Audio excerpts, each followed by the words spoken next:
Okay. And ఇంకొకటి ఏంటంటే PCOD, PCOS ఈ రెండింటికి డిఫరెన్స్ ఏంటి? వీటి వల్ల వచ్చే నష్టం ఏంటి? PCOD, PCOS are the same variants. Syndrome అంటే ఏంటంటే అదర్ పార్ట్స్ ఆఫ్ ద బాడీని కూడా ఇన్వాల్వ్ చేస్తే దాన్ని సిండ్రోమ్ అంటాం. ఓన్లీ అండాశయం మీదే మాత్రమే ఉంటే దాన్ని డిసీజ్ అంటాం. పీసీఓడి అంటే పాలీసిస్టిక్ ఓవేరియన్ డిసీజ్.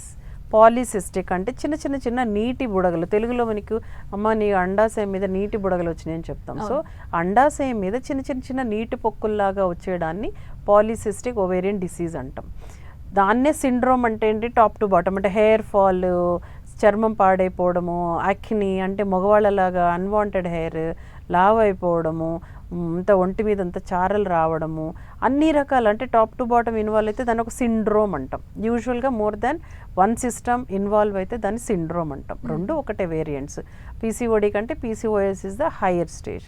సో ఇది ఎందుకు వస్తుంది అంటే ఆల్రెడీ చెప్పాం, లైఫ్ స్టైల్ అంటే మనం లైఫ్ స్టైల్ని మార్చేసాం. రెగ్యులర్గా పాతకాలంలో అమ్మలు లాగా లేదు మన life style.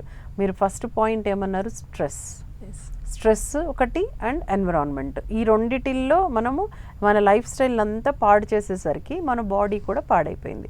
So this is the life style disease. PCOD అనేది లైఫ్ స్టైల్ డిసీజ్.